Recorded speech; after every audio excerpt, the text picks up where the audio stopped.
창세기를 읽을 때 어떻게라는 창조 방법이 아니라 왜라는 창조 목적에 관심을 두고 읽고 묵상해야 합니다.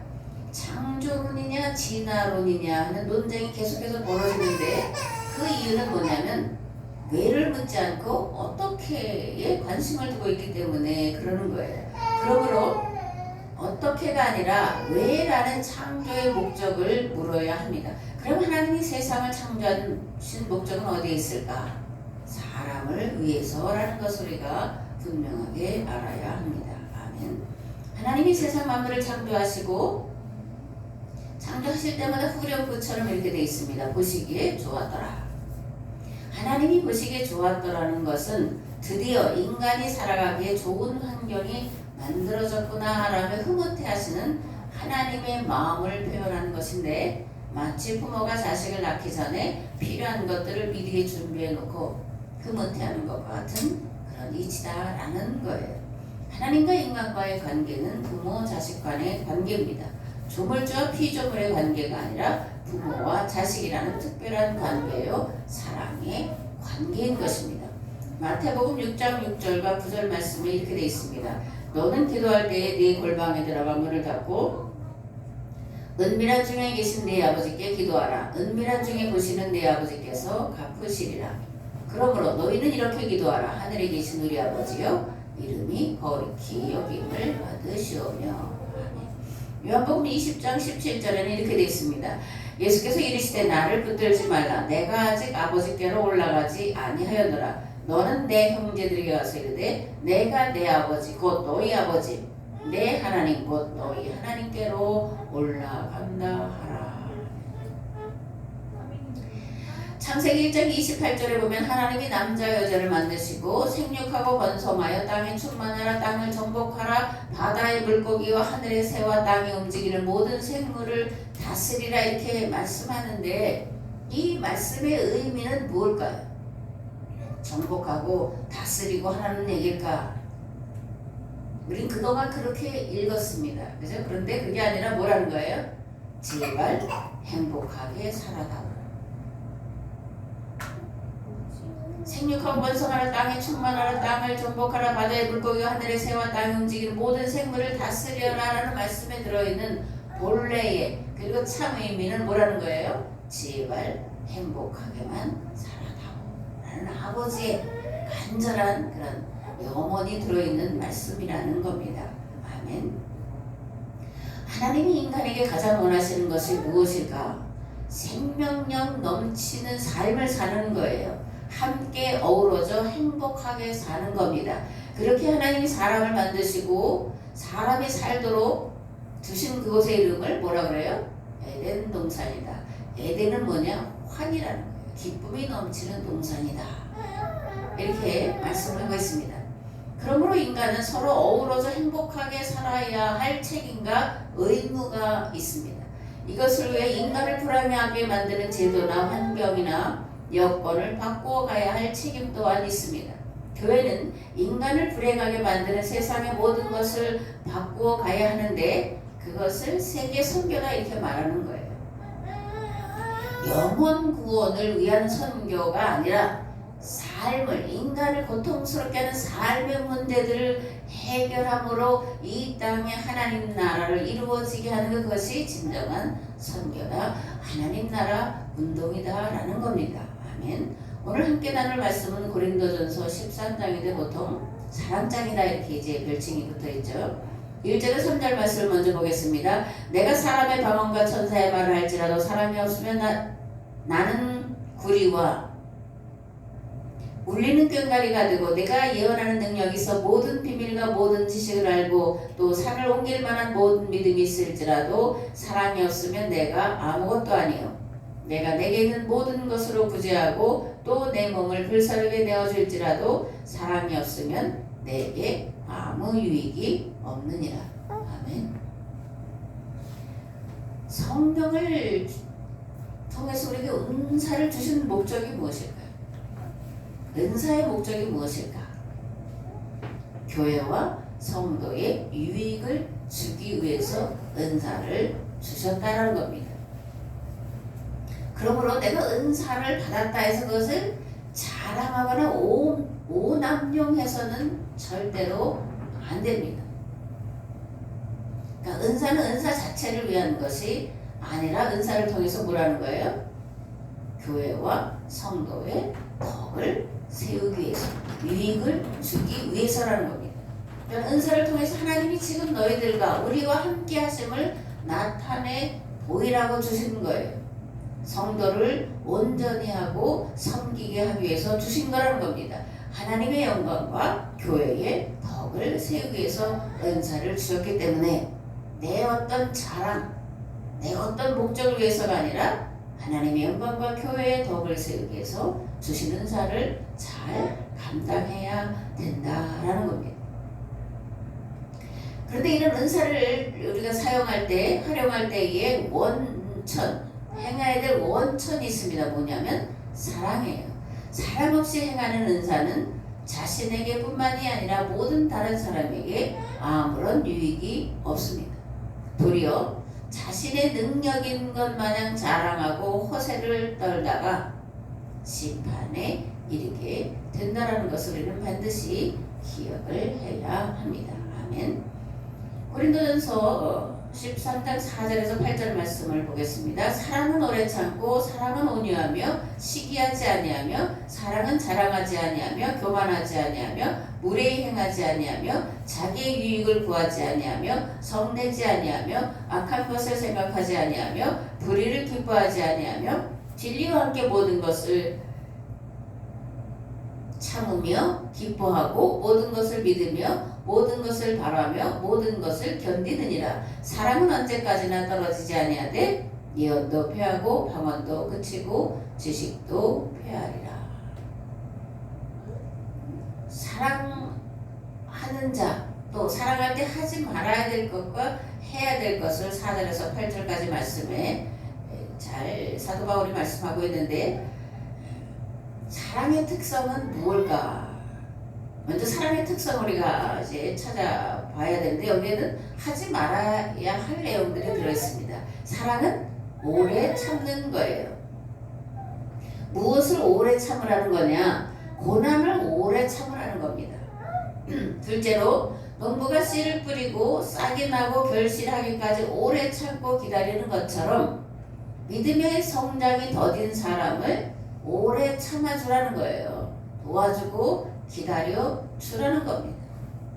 그리고 그리스도 예수 안에 있는 형제와 자매의 잘못이나 실수에 대해서 쉽사리 지적하거나 화내지 않고 돌이키도록 기회를 주고 오래 참으라는 겁니다.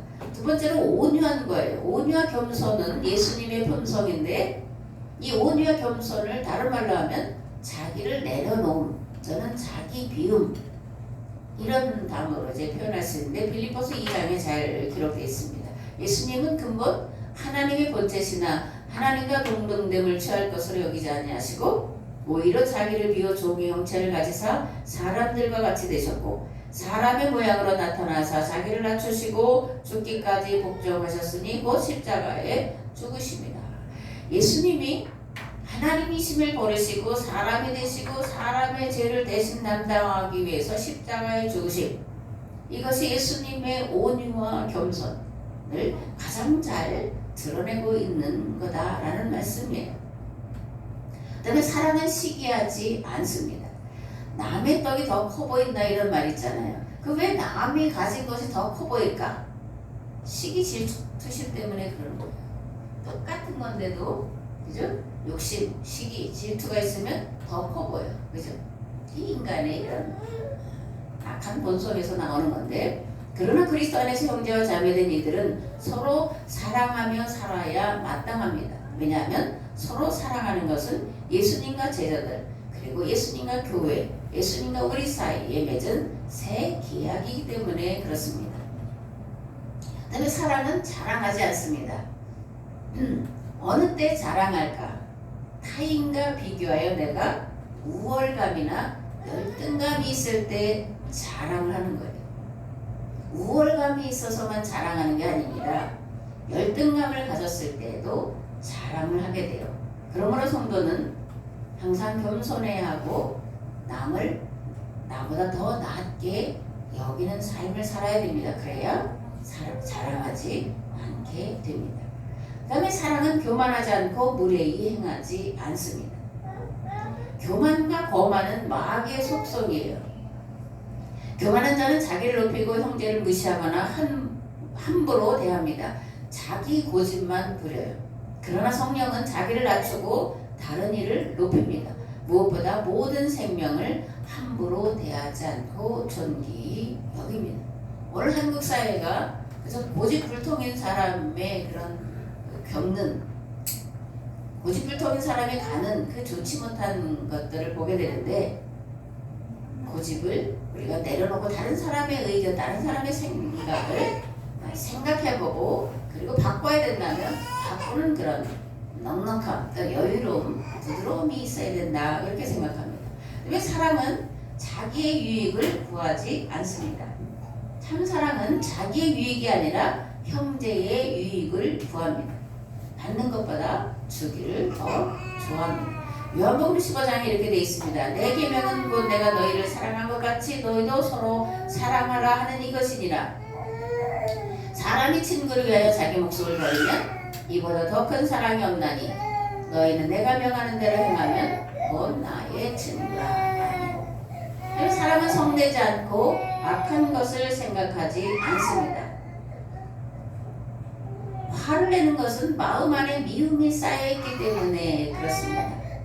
악한 것을 생각한다는 것은 악한 것을 기억하고 그 악을 악으로 갚으려 한다는 거예요.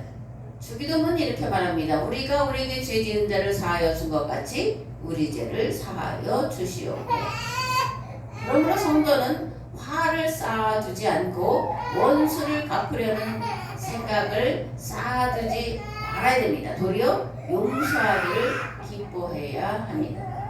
그리스도인에게 용서는 선택이 아니라 마땅히 해야 할 책임이요 사명이기 때문에 그렇습니다. 아멘. 사랑은 불의를 기뻐하지 않습니다. 진리의 반대 개념은 거짓이 아니라 불의예요. 그리고 불의는 하나님과 원수되는 것입니다. 하나님의 의, 공의와 정의입니다. 하나님의 공의는 계약 백성과 맺은 계약법대로 행하는 것을 말하고, 그리고 심은 대로 거두는 법칙을 말하는 거예요. 그렇다면 정의는 뭐냐? 창세기의 말씀대로 서로 행복하게 살아가는 것, 서로 돕고 섬기며 살아가는 것, 그것을 성경은 정의다 이렇게 말씀을 하고 있다라는 겁니다. 아멘. 지금까지 사랑하는 자가 하지 말아야 할 것을 말씀드렸는데, 그렇다면 사랑하는 자가 마땅히 해야 할 것은 무엇일까? 진리와 함께 기뻐하는 것입니다. 진리는 예수 그리스도시고 예수 그리스도의 말씀이시고, 예수 그리스도의 말씀은 신해산 계약법과 십계명을 완성한 새 계명이에요. 새 계명을 너에게 주노니 서로 사랑하라. 내가 너희를 사랑한 것 같이 너희도 서로 사랑하라. 너희가 서로 사랑하면 이로써 모든 사람이 너희가 내 제자인 줄 알리라. 아멘. 사랑은 또한 모든 것을 참습니다. 여기 참는다라는 말에는 덮는다, 숨긴다, 견딘다 라는 의미가 들어있습니다. 베드로전서 4장에 보면 만물의 마지막이 가까이 왔으니 그러므로 너희는 정신을 차리고 근신하여 기도하라. 무엇보다도 뜨겁게 서로 사랑할지니 사랑은 허다한 죄를 덮느니라. 아멘. 덮는다, 숨긴다, 견딘다 그럴 때 잘못된 것을 그것까지도 다 덮어주면서 아니야 괜찮아 잘하는 거야 라고 말하는 게 아니에요. 꾸짖어야 될 것은 꾸짖지만 그가 회개할 때 그것을 다 용서해주고 품어주고 용납하는 것을 말하는 겁니다. 그다음에 사랑은 모든 것을 믿습니다. 하나님이 인간을 향해서 가지신 것은 뭐냐면 절대 긍정의 마음이에요. 부모가 자식을 키우면서 이 자식은 잘못될 자식이야, 망할 자식이야, 악한 일을 할 자식이야 라고 생각하며 키우는 부모는 하나도 없어요. 이 아이는 잘 될 거야. 그죠? 그런 생각을 가지고 키워요. 그게 부모가 자식에 대한 무한 긍정의 마음을 가지고 키우는 건데 하나님도 마찬가지다. 왜냐하면 그분은 우리의 아버지이시기 때문에. 그래서 하나님 우리를 바라보실 때 내가 말씀에서 떠나고 죄를 짓고 악한 일을 하고 그렇게 살 것을 생각하시는 게 아니라 뭐예요? 실상 지금 그런 모습으로 살아갈지라도 돌이킬 거야. 회개할 거야. 바르게 살아갈 거야 라는 기대를 가지고 긍정을 가지고 바라보신다라는 거예요. 우리가 그 하나님을 그러므로 믿어야 되지 않겠습니까? 그죠? 자식이 부모를 믿어야 되는 거예요. 부모의 말에 순종해야 되는 거예요. 왜? 부모는 나에게 무한 긍정을 가지고 바라보고 계시니까. 오래 참고 인내하고 계시니까. 소망으로 기도하고 있으니까. 사랑은 모든 것을 믿는 겁니다. 또한 사랑은 모든 것을 바라고 모든 것을 견디는 거예요. 모든 것을 견딘다라는 말 가운데는 모든 적의 공격을 견뎌낸다 이런 의미도 들어가 있습니다. 고난과 박해 가운데서도 예수 그리스도를 믿는 믿음으로 견디어내고 이겨내야 한다라는 거예요. 근데 이것은 수동적으로 마지못해서 억지로가 아니라 뭐라는 거예요? 능동적으로 기꺼이 감사함으로 모든 고난과 환난과 핍박을 견디고 그리고 하나님께서 함께 하셔서 반드시 이기게 하시겠다는 것을 바라고 나아간다라는 겁니다. 아멘. 고린도전서 13장 9절에서 13절 말씀 보겠습니다. 우리는 부분적으로 알고 부분적으로 예언하니 온전한 것이 올 때에는 부분적으로 하는 것이 패하리라. 내가 어렸을 때에는 말하는 것이 어린아이 같고 깨닫는 것이 어린아이와 같고 생각하는 것이 어린아이와 같다가 장성한 사람이 되어서는 어린아이의 일을 버렸노라. 우리가 지금은 거울로 보는 것 같이 희미하나 그때에는 얼굴과 얼굴을 대하여 볼 것이요 지금은 내가 부분적으로 아나 그때에는 주께서 나를 아신 것 같이 내가 온전히 알리라. 그런즉 믿음, 소망, 사랑 이 세 가지는 항상 있을 것인데 그 중에 제일은 사랑이라. 아멘. 천국에 있는 것이 뭘까요? 사랑이죠. 그죠? 여긴 이미 믿음으로 승리한 자들이 간 곳이기 때문에 소망으로 승리한 자들이 간 곳이기 때문에 거기에 믿음과 소망이 더 이상 있을 필요가 없어요. 거기에는 오직 사랑으로 서로 섬기는 것만 있는 것이 천국이다. 이런 말씀이에요. 부분적인 것과 온전한 것이 있고 일시적인 것과 영원한 것이 있습니다. 은사는 부분적이고 일시적인 거라는 거예요. 그리고 사랑만이 영원하다. 이렇게 사도 바울은 말합니다. 왜 사랑이 영원할까? 하나님의 속성이 사랑이고 그래서 곧 하나님이 사랑이시기 때문에 하나님 나라는 사랑으로 다스려지고 통치되는 나라이기 때문에 그렇다라는 겁니다. 아멘. 예수님께서 교회와 맺은 새 계약은 서로 사랑하라죠. 그죠? 그렇다면 이 사랑은 어떤 사랑이냐? 우리가 잘 아는 대로 아가페. 그리스도로 사랑을 표현하는 네 가지가 있죠. 그죠? 에로스, 스톨게, 필리아, 아가페. 근데 이 필리아는 친구 간의 우정을 말하고 아가페는 하나님의 사랑을 말합니다.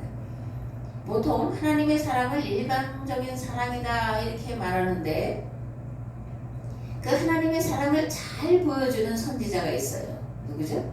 호세아. 그죠? 호세아의 아내 고멜은 그 당시에 음탕하기로 소문난 여인이었습니다. 근데 호세아가 고멜을 사랑하는 거예요. 그래서 아내를 삼고 자녀 셋을 낳고 살아가는데 고멜이 어느 날 떠나는 겁니다. 아이고 남편. 그리고 다른 남자에 가서 사는 거예요. 하나님께서 그런 모습을 보시고 호세아에게 말씀합니다. 가서 고멜을 값주고 사와라. 그래서 호세아가 고멜을 자기 아내인데 값을 주고 사옵니다. 그리고 이렇게 당부를 하죠. 너는 많은 날 동안 나와 함께 지내고 음행하지 말며 다른 남자를 따르지 말라. 나도 네게 그리하리라. 아멘. 이런 고멜의 삶은 우상숭배에 빠져있던 북이스라엘 사람들의 삶을 보여주는 거울로 사용을 하고 있습니다.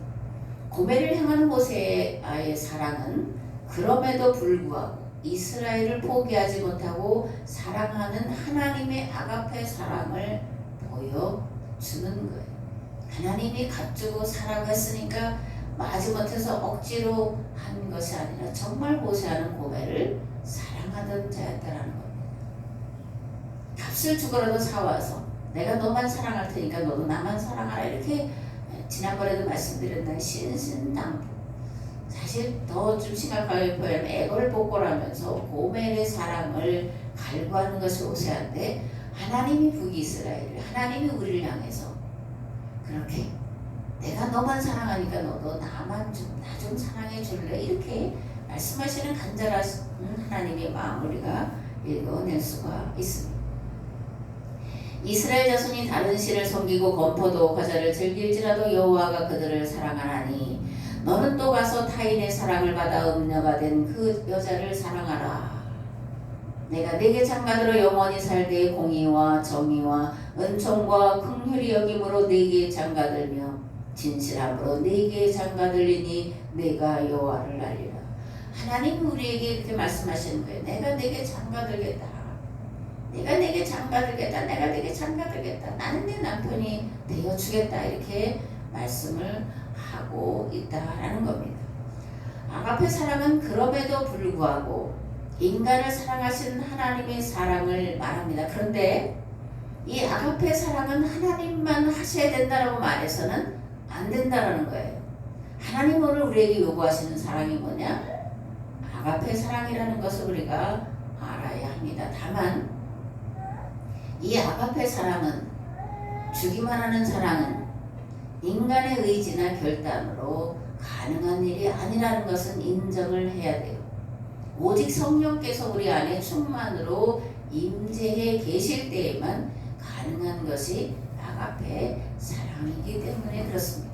성령께서 도와주실 때에만 가능하다라는 것을 우리가 항상 인정하면서, 그러므로 성령의 임재를 늘 간구하고 성령의 임재 안에서 하나님의 사랑으로 사랑하기를 애쓰고 수고해야 합니다. 그렇지 않으면 우쭐하거나 자랑하게 되고 그 결과 하나님과의 관계는 깨어지고 말게 됩니다. 하나님 앞에 우리는 항상 이렇게 고백을 해야 돼요. 나는 무익한 종입니다. 제가 마땅히 해야 할 일을 한 것뿐입니다. 아멘. 요한복음 21장 15절에서 17절 말씀을 보겠습니다. 그들이 조반 먹은 후에 예수께서 시몬 베드로에게 이르시되 요한의 아들 시몬아 내가 이 사람들보다 나를 더 사랑하느냐 하시니 이르되 주님 그러하나이다. 내가 주님을 사랑하는 줄 주님께서 아시나이다. 이르시되 내 어린 양을 먹이라 하시고 또 두 번째 이르시되 요한의 아들 시몬아 네가 나를 사랑하느냐 하시니 이르되 주님 그러하나이다. 내가 주님을 사랑하는 줄 주님께서 아시나이다. 이르시되 내 양을 치라 하시고 세 번째 이르시되 요한의 아들 시몬아 네가 나를 사랑하느냐 하시니 주께서 세 번째 네가 나를 사랑하느냐 하심으로 베드로가 근심하여 이르되 주님 모든 것을 아시오매 내가 주님을 사랑하는 줄을 주님께서 아시나이다. 아멘.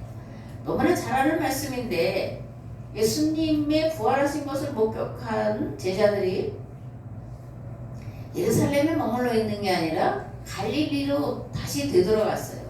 그들은 어부 출신이기 때문에 갈릴리 호수에서 물고기 잡는 본업으로 돌아갔다라는 겁니다.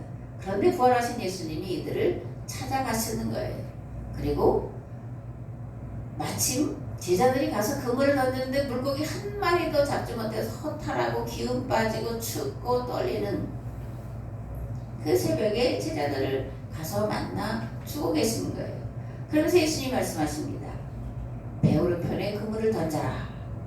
그리하면 잡으리라. 밤새도록 한 마리 물고기도 잡지 못했는데 이 말씀을 듣고 제자들이 그물을 던지니까 물고기 몇 마리라는 거예요? 153마리가 잡혔다. 이제 우리가 이건 잘 알고 있잖아요.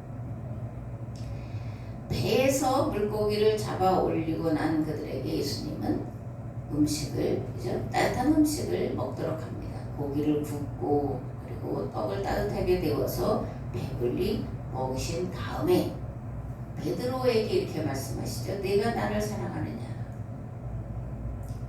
이건 베드로에게만 하시는 말씀으로 생각하지만 아닙니다. 그죠? 거기 함께 있던 제자들에게 말씀하시는 거예요. 네가 나를 사랑하느냐. 대표로 이제 베드로에게 말씀하시는데 세 번을 이렇게 물으시는 거죠. 요한의 아들 시몬아, 내가 이 사람들보다 나를 더 사랑하느냐? 요한의 아들 시몬아, 내가 나를 사랑하느냐? 요한의 아들 시몬아, 내가 나를 사랑하느냐? 베드로는 매사에 열정적인 사람이었어요. 그죠? 그리고 자타가 공인하듯이 가장 예수님을 사랑하는, 예수님의 말씀에 충실한, 그리고 앞장서는 자가 베드로였습니다.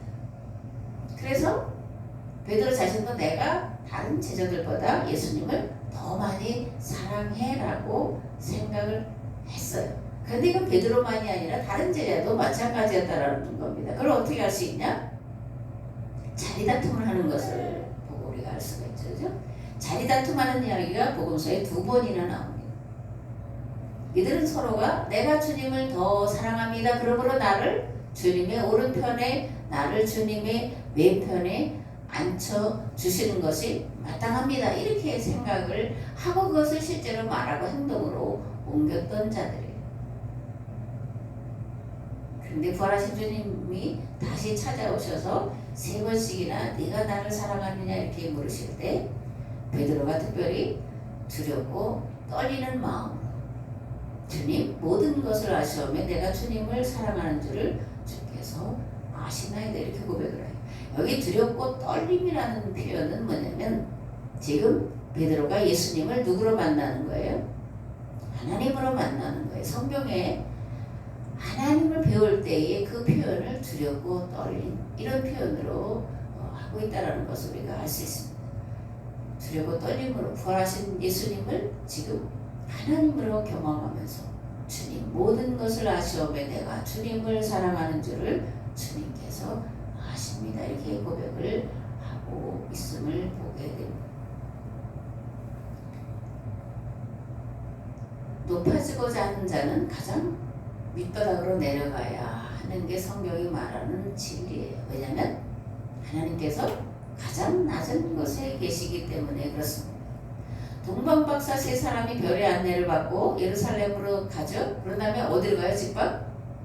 헤롯 궁전으로 가는 거예요. 그럼 이들은 왜 헤롯 궁전으로 갈까? 새로운 왕이 나면 당연히 왕궁에서 나야 되니까. 그죠? 그런데 그것 때문에 그 당시에 2살 이하의 2만 명이나 되는 아이들이 죽임을 당합니다.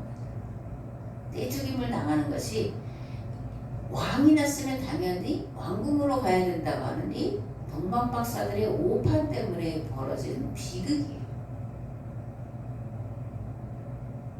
예수님을 이들은 어디에 가서 만납니까? 말구육간으로 가서 만나는데 사람이 사는 집에 잘 꾸며진 마구간이 아니라 어디라는 거예요? 동굴에 있는 거예요.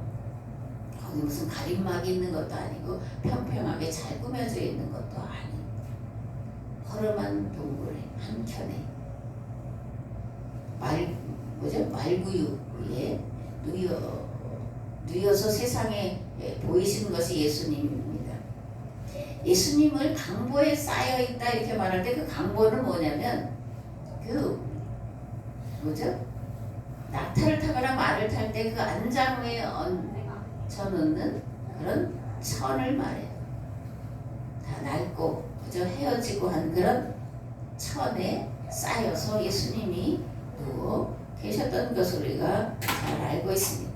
모든 만물을 창조하신 하나님 그분께서 가장 초라하고 가장 연약한 아기의 모습으로 자신을 세상에 내보이신 사건 것이 성탄절의 의미라는 것을 우리가 알아야 됩니다.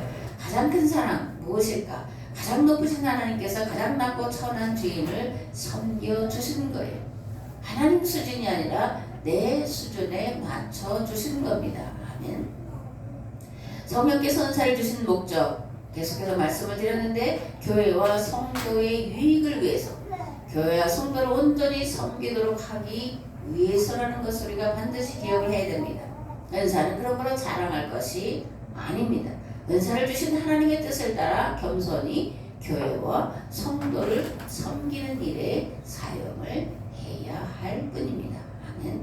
고린도 교회는 다양한 은사가 나타나는 교회였어요. 그런데 이것 때문에 교회의 분란이 심각하게 일어났던 교회였던 고린도 교회입니다. 그래서 사도 바울은 가장 큰 은사는 사랑이다 이렇게 말씀을 하고 있습니다. 은사 문제는 오늘날도 마찬가지죠. 그죠? 신사도 운동이라는 것이 한번 휩쓸었는데 이건 은사주의 뭐 그런 거죠.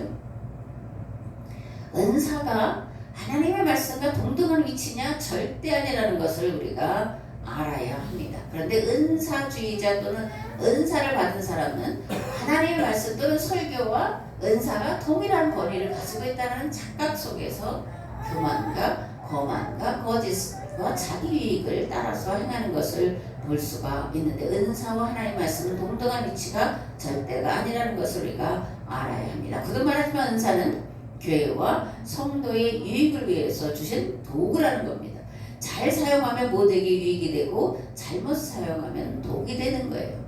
무엇보다 사랑으로 하지 않는 것은 자기 자랑이 되고 교만이 됩니다. 가장 큰 은사는 온유와 겸손의 은사예요. 가장 낮은 자리에서 사랑으로 섬기는 섬김의 은사입니다. 이러한 은사, 즉 온유와 겸손, 섬김의 은사가 충만하며 교회와 가정 그리고 나라와 민족을 바로 세우는 일에 쓰임받기를 우리 주 예수 그리스도의 이름으로 축복합니다. 아멘.